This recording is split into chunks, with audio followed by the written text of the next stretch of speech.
जैन साथियों, स्वागत है आप सभी का आपके अपने YouTube चैनल जीके जीएस के भंडारा पर। प्यारे साथियों, आज की इस वीडियो में आरपीएफ कांस्टेबल और आरपीएफ एसआई में पूछे जाने वाले जीके जीएस के अति महत्वपूर्ण 50 प्रश्नों का प्रैक्टिस सेट लेकर के आया हूं, जो आपके एग्जाम के लिए सबसे ज्यादा महत्वपूर्ण है। तो साथी लोग, आज के इस प्रैक्टिस सेट को आप लोग पूरा कीजिएगा और प्रैक्टिस सेट को पूरा करने के बाद आपको कमेंट बॉक्स में अपना स्कोर शेयर करना और बताना है कि आपने इन जीके जीएस के अति महत्वपूर्ण 50 प्रश्नों में से कितने प्रश्न सही किए, क्योंकि आरपीएफ कांस्टेबल और आरपीएफ एसआई के लिए ये प्रश्न सबसे ज्यादा महत्वपूर्ण है। तो फिर चलिए शुरू करते हैं।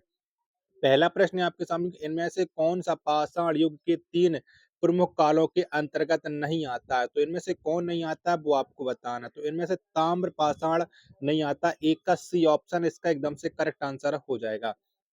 दूसरा प्रश्न है आपके सामने कि प्रसिद्ध सिंधु घाटी स्थल मोहनजोदड़ो की पहली बार खुदाई किस प्रख्यात भारतीय पुरातत्वविद द्वारा की गई थी। तो किसने की थी सिंधु घाटी सभ्यता मोहनजोदड़ो की खुदाई किसके द्वारा की गई थी, ये आपको बताना। तो ये खोज खुदाई की थी आर डी बैनर्जी ने। 2 का सी ऑप्शन इसका एकदम से करेक्ट आंसर हो जाएगा।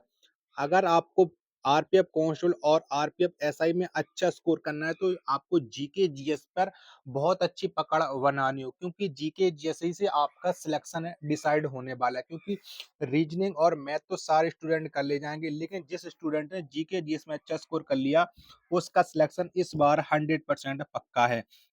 चलिए, तीसरा प्रश्न है आपके सामने कि निम्न में से किस वेद में संगीत से संबंधित ज्ञान संग्रहित है। तो ये किस में संग्रहित है, तो ये संग्रहित है साम वेद में। 3 का सी ऑप्शन वो एकदम से करेक्ट आंसर हो जाएगा। चौथा प्रश्न है आपके सामने किताब उल हिंद एक किताब जो भारत के इतिहास का उल्लेख करती है डॉट डॉट द्वारा लिखी गई है। तो ये किसके द्वारा लिखी गई है, तो इस किताब को जो लिखा है वो लिखा है अल वरूनी ने। तो 4 का सी ऑप्शन इसका एकदम से करेक्ट आंसर हो जाएगा।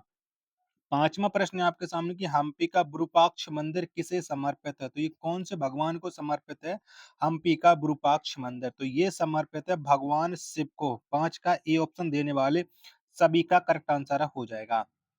छठवां प्रश्न है आपके सामने कि इनमें से किसे खान ए खाना की उपाधि से सम्मानित किया गया। तो किसे उपाधि दी गई थी खान ए खाना की। 6 का आंसर आपको बताना है। तो ये उपाधि दी गई थी बैरम खां को। 6 का सी ऑप्शन इसका एकदम से करेक्ट आंसर हो जाएगा। सातवां प्रश्न है आपके सामने कि ईस्ट इंडिया कंपनी की स्थापना के समय भारत का शासक कौन था। बताओ उस समय भारत का शासक कौन था जब ईस्ट इंडिया कंपनी की स्थापना की गई थी। तो उस समय भारत का शासक था अकबर। 7 का बी ऑप्शन देने वाले सभी लोगों का करेक्ट आंसर हो जाएगा। आठवां प्रश्न आ जाता है आपके सामने कि मई 1857 में डॉट डॉट के नवाब की पत्नी बेगम हजरत महल ने लखनऊ में विद्रोह का नेतृत्व किया था। तो जो बेगम हजरत महल है वो किसकी पत्नी थी, तो ये अवध के नवाब की थी। 8 का सी ऑप्शन एकदम इसका करेक्ट आंसर हो जाएगा।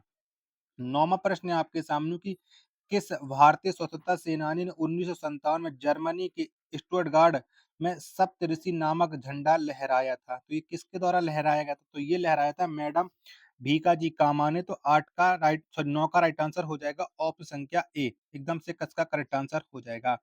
वीडियो पसंद आ रही तो प्लीज आप लोग वीडियो को लाइक जरूर कर दीजिएगा। चैनल को सब्सक्राइब नहीं कर रखा होगा तो चैनल को आप लोग जरूर सब्सक्राइब कर लीजिएगा। 10वां प्रश्न है आपके सामने कि भारतीय संविधान का अनुच्छेद 24 शोषण के विरुद्ध अधिकार से संबंधित है। इस अनुच्छेद के अनुसार किसी कारखाने या खदान में काम करने हेतु सरकार द्वारा निर्धारित न्यूनतम आयु कितनी है। तो कितनी है, तो ये न्यूनतम आयु है 14 वर्ष। 10 का बी ऑप्शन देने वाले सभी का करेक्ट आंसर हो जाएगा। आशा करता हूँ कि आप सभी लोगों को ये वीडियो जरूर पसंद आ रही होगी। तो वीडियो को आप लोग लाइक जरूर कर दीजिए। चलिएगा, अगला प्रश्न आ जाता है प्रश्न संख्या 11 आपके सामने कि भारतीय संविधान के अनुच्छेद 5 से 11 डॉट डॉट से संबंध है। तो ये किससे संबंध है, अनुच्छेद 5 से 11। तो ये जो संबंध रखते हैं वो संबंध रखते हैं नागरिकता से। 11 का ए ऑप्शन है वो करेक्ट आंसर हो जाएगा। 12वां प्रश्न है आपके सामने कि वार्षिक वित्तीय विवरण जिसे बजट के भाग के रूप में प्रस्तुत किया जाता है भारतीय संविधान के किस अनुच्छेद के अंतर्गत आता है। तो ये कौन से अनुच्छेद के अंतर्गत आता है, तो ये आता है अनुच्छेद 112 के अंतर्गत। 12 का डी ऑप्शन करेक्ट आंसर हो जाएगा। 13वां प्रश्न है आपके सामने कि राज्यसभा को डॉट डॉट नाम से भी जाना जाता है। तो बताओ राज्यसभा का दूसरा नाम क्या है। 13वें प्रश्न का आंसर आपको बताना है। तो राज्यसभा को उच्च सदन के नाम से भी जाना जाता है। ए ऑप्शन इसका करेक्ट आंसर हो जाएगा। 14वां प्रश्न है आपके सामने कि भारतीय संविधान का कौन सा अनुच्छेद राष्ट्रपति को सूचना आदि प्रस्तुत करने के संबंध में प्रधानमंत्री के कर्तव्यों से संबंधित है? तो ये कौन सा अनुच्छेद संबंधित? तो ये अनुच्छेद 78 संबंधित है। 14 का डी ऑप्शन है करेक्ट आंसर हो जाएगा। 15वां प्रश्न है आपके सामने कि द्विसदनीय विधानसभा का मतलब क्या है? बताओ क्या है? तो द्विसदनीय विधानसभा का जो मतलब वो है विधायकों को दो अलग विधानसभाओं में बांटा जाना। 15 का सी ऑप्शन एकदम इसका करेक्ट आंसर हो जाएगा। 16वां प्रश्न है आपके सामने कि संसद और प्रत्येक राज्य के विधानमंडल के सभी चुनावों के लिए तथा राष्ट्रपति तथा उपराष्ट्रपति के पदों के चुनावों के लिए मतदाता सूची तैयार करने की भूमिका का निर्वहन कौन करता है? तो बताओ कौन करता है? तो ये करता है चुनाव आयोग। 16 का सी ऑप्शन करेक्ट आंसर हो जाएगा।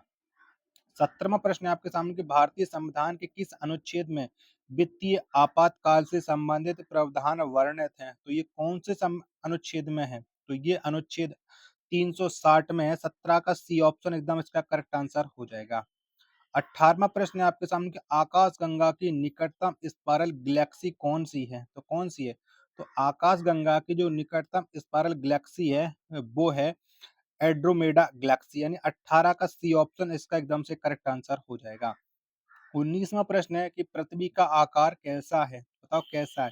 तो पृथ्वी का जो आकार है वो चपटा है। 19 का डी ऑप्शन इसका एकदम से करेक्ट आंसर हो जाएगा। 20वां प्रश्न है आपके सामने कि निम्नलिखित में से कौन सा अवसादी चट्टानों का एक प्रकार है? तो कौन सा है? तो अवसादी जो चट्टानों का एक प्रकार है वो है बलुआ पत्थर। 20 का ए ऑप्शन एकदम इसका करेक्ट आंसर हो जाएगा। तो वीडियो को आप लोग लाइक नहीं कर रहे तो लाइक तो कर दिया करो। कितनी मेहनत करता हूँ आप लोगों के लिए, क्योंकि आप लोगों का 100% सिलेक्शन मुझे करवाना इस बार। 21वां प्रश्न है आपके सामने कि वायुमंडल में तड़ित द्वारा किस गैस का स्थिरीकरण हो सकता है? तो किसके द्वारा हो सकता है? 21 का आंसर आपको देना है। तो ये नाइट्रोजन के द्वारा हो सकता है। 21 का बी ऑप्शन करेक्ट आंसर हो जाएगा। 22वां प्रश्न है आपके सामने कि निम्नलिखित में से कौन सा मरुस्थल भारत में स्थित नहीं है? तो बताओ इनमें से कौन सा मरुस्थल नहीं है? 22 का आंसर आपको देना है। तो सिंधु घाटी सभ्यता मरुस्थल ये नहीं है। 22 का ए ऑप्शन एकदम करेक्ट आंसर हो जाएगा, जबकि बाकी के तीनों ये भारत में स्थित हैं। 23वां प्रश्न है आपके सामने कि निम्नलिखित में से किस देश के साथ है भारत अपनी सबसे लंबी भू सीमा साझा करता है? तो कौन से देश के साथ साझा करता है? तो ये बांग्लादेश के साथ करता है। 23 का सी ऑप्शन करेक्ट आंसर हो जाएगा। 24वां प्रश्न है कि महेंद्रगिरी की पहाड़ियां किस राज्य में स्थित हैं? तो ये उड़ीसा राज्य में स्थित हैं महेंद्रगिरी की पहाड़ियां। 24 का डी ऑप्शन करेक्ट आंसर हो जाएगा। 25वां प्रश्न है आपके सामने कि निम्नलिखित में से कौन सा पर्वतीय दर्रा भारत, चीन और म्यांमार की त्रिसंधीय का निर्माण करता है? तो कौन सा दर्रा करता है? 25 का आंसर आपको देना है। तो ये करता है दीपू। 25 का सी ऑप्शन करेक्ट आंसर हो जाएगा।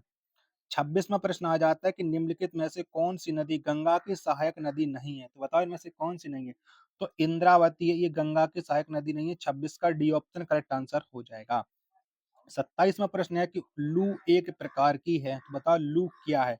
तो लू एक प्रकार की ऊष्म लहर है। 27 का सी ऑप्शन है करेक्ट आंसर हो जाएगा। 28वां प्रश्न है आपके सामने कि इनमें से क्या किसी फर्म के लिए परिवर्तनीय लागत नहीं है? तो बताओ क्या नहीं है? 28 का आंसर आपको देना है। तो संपत्ति कर नहीं है। सी ऑप्शन इसका एकदम से करेक्ट आंसर हो जाएगा। 29वां प्रश्न आ जाता है आपके सामने कि संयुक्त क्षेत्र की संकल्पना से अभिप्रेत है। तो बताओ क्या है संयुक्त क्षेत्र की संकल्पना? 29 का आंसर आपको देना है। तो सार्वजनिक क्षेत्र और निजी क्षेत्र के उद्योगों के बीच सहयोग। 29 का ए ऑप्शन करेक्ट आंसर हो जाएगा। 30वां प्रश्न है आपके सामने कि निम्न में से कौन बैंक ऑफ बड़ौदा के संस्थापक थे? तो कौन थे बैंक ऑफ बड़ौदा के संस्थापक? तो महाराजा सयाजी राव गायकवाड़ तृतीय बैंक ऑफ बड़ौदा के संस्थापक थे। 30 का डी ऑप्शन करेक्ट आंसर हो जाएगा। 31वां प्रश्न आ जाता है आपके सामने कि निम्नलिखित में से भारत का कौन सा मंत्रालय राजकोषीय नीति तैयार करता है?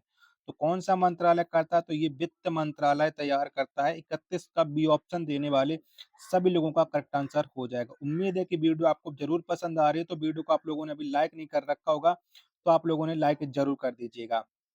32वां प्रश्न है आपके सामने कि यूएनडीपी का उद्देश्य है। तो बताओ क्या उद्देश्य है यूएनडीपी का? 32 का आंसर आपको देना है। तो ये है क्या है बताओ? आर्थिक और सामाजिक विकास को गति प्रदान करने के लिए तकनीकी सहायता प्रदान करना है। 32 का ए ऑप्शन करेक्ट आंसर हो जाएगा। चलिएगा 33वां प्रश्न है आपके सामने कि सूरज कुंड मेला जिसे अंतर्राष्ट्रीय शिल्प मेला भी कहा जाता है डॉट डॉट में आयोजित किया जाता है, तो ये कौन से राज्य में लगता है सूरज कुंड मेला, ये आपको बताना है। तो ये लगता है हरियाणा राज्य में। 33 का ए ऑप्शन करेक्ट आंसर हो जाएगा। 34वां प्रश्न है आपके सामने कि निम्नलिखित में से कौन शास्त्रीय नृत्य अपने वर्तमान रूप से मुगल परंपरा से प्रभावित है, तो ये कौन सा प्रभावित है शास्त्रीय नृत्य, तो ये प्रभावित है भरतनाट्यम नहीं, कथक है। 34 का सी ऑप्शन करेक्ट आंसर हो जाएगा। 35वां प्रश्न है आपके सामने कि मलाला ने शरणार्थी लड़कियों पर कौन सी पुस्तक लिखी है, तो कौन सी लिखी है, 35 का आंसर आपको बताना, तो ये लिखी है बी आर डिस्प्लेस्ड। 35 का बी ऑप्शन करेक्ट आंसर हो जाएगा। 36वां प्रश्न है आपके सामने कि राष्ट्र कवि रामधारी सिंह दिनकर को उनकी किस रचना के लिए ज्ञानपीठ पुरस्कार से सम्मानित किया गया है, तो कौन सी रचना के लिए रामधारी सिंह दिनकर को ज्ञानपीठ पुरस्कार मिला था, तो ये मिला था उर्वशी के लिए। 36 का बी ऑप्शन है करेक्ट आंसर हो जाएगा। 37वां प्रश्न है आपके सामने कि अंतरराष्ट्रीय श्रम संगठन की स्थापना डॉट डॉट को हुई थी, तो कब हुई थी, 37 का आंसर आपको देना है, तो ये हुई थी 28 जून 1919 में। 37 का सी ऑप्शन है वो करेक्ट आंसर हो जाएगा। 38वां प्रश्न है कि भारत ने पहली बार ओलंपिक खेलों में कब भाग लिया था, तो कब लिया था, तो भारत ने ओलंपिक खेलों में पहली बार जो भाग लिया था वो 1920 में लिया था। 38 का बी ऑप्शन है वो एकदम इसका करेक्ट आंसर हो जाएगा। 39वां प्रश्न आ जाता है कि डूरंड कप किस खेल से संबंधित है, तो बताओ डूरंड कप का संबंध किससे है, तो इस डूरंड कप का संबंध है फुटबॉल से। 39 का ए ऑप्शन करेक्ट आंसर हो जाएगा। 40वां प्रश्न है कि टेबल टेनिस को ओलंपिक खेल के रूप में किस वर्ष मान्यता मिली, तो कब मान्यता मिली थी, 40 का आंसर आपको देना है। तो ये जो मान्यता मिली थी वो मिली थी 1988 में। 40 का बी ऑप्शन करेक्ट आंसर हो जाएगा। 41वां प्रश्न है आपके सामने कि साहित्य में भारत देश के एकमात्र नोबेल पुरस्कार विजेता कौन है, तो साहित्य के क्षेत्र में किसे नोबेल पुरस्कार मिला है ये आपको बताना, तो ये मिला है रविंद्रनाथ टैगोर को। 41 का ए ऑप्शन देने वाले सभी लोगों का एकदम से करेक्ट आंसर हो जाएगा। 42वां प्रश्न है आपके सामने ज्ञानपीठ पुरस्कार में नगद पुरस्कार के साथ देवी डॉट डॉट की कांस्य प्रतिमा दी जाती है, तो बताओ कौन से देवी की प्रतिमा दी जाती है, 42 का आंसर आपको बताना, तो ये दी जाती है सरस्वती देवी की प्रतिमा। 42 का सी ऑप्शन वो करेक्ट आंसर हो जाएगा। चलिए अगला प्रश्न आ जाता है आपके सामने 43 है कि उद्योग में शक्ति की इकाई है, बताओ उद्योग में क्या है शक्ति की इकाई। 43 का आंसर आपको देना है, तो ये अश्व शक्ति है। 43 का डी ऑप्शन है वो करेक्ट आंसर हो जाएगा। 44वां प्रश्न है कि किसी वस्तु द्वारा कार्य करने की क्षमता या किसी वस्तु में निहित ऊर्जा पर निर्भर करती है, तो बताओ ये किस पर निर्भर करती है। 44 का आंसर आपको देना है, तो कार्य करने वाली वस्तु की स्थिति और अवस्था पर करती है। 44 का सी ऑप्शन करेक्ट आंसर हो जाएगा। 45वां प्रश्न है आपके सामने कि जब कोई वस्तु एक समान वृत्तीय गति से घूर्णन करती है तो प्रत्येक बिंदु पर इसका डॉट डॉट बदल जाता है, बताओ क्या बदल जाता है। 45 का आंसर आपको देना है, तो प्रत्येक बिंदु पर इसका वेग बदल जाता है। बी ऑप्शन करेक्ट आंसर हो जाएगा। 46वां प्रश्न है आपके सामने कि इनमें कौन सा रासायनिक परिवर्तन नहीं है, तो बताओ इनमें से कौन सा नहीं है। 46 का आंसर आपको बताना है। तो अम्लीकृत जल का वैद्युत अपघटन ये रासायनिक परिवर्तन नहीं है। बी ऑप्शन है वो करेक्ट आंसर हो जाएगा।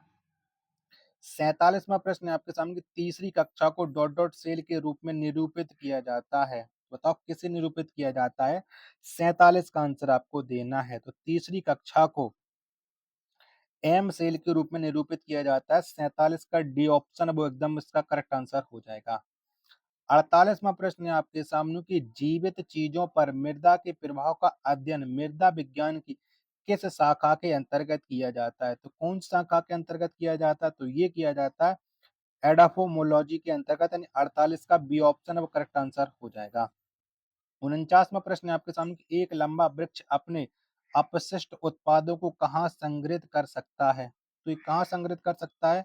49 का आंसर आपको बताना है, तो ये पुराने जाइलम में संग्रहित कर सकता है। 49 का ए ऑप्शन करेक्ट आंसर हो जाएगा। और जीके जीएस का 50वां और अंतिम प्रश्न है आज के इस वीडियो का कि उत्परिवर्तन आनुवांशिक नहीं होता है, तो कौन सा नहीं होता। 50 का आंसर आपको देना है, तो दैहिक उत्परिवर्तन या आनुवांशिक नहीं होता है। 50 का डी ऑप्शन करेक्ट आंसर हो जाएगा। आशा करता हूँ कि आप लोगों को ये आरपीएफ कांस्टेबल और आरपीएफ एसआई के लिए जीके जीएस का अति महत्वपूर्ण प्रैक्टिस सेट है, पसंद आया होगा। तो वीडियो को आप लोग लाइक जरूर कीजिएगा।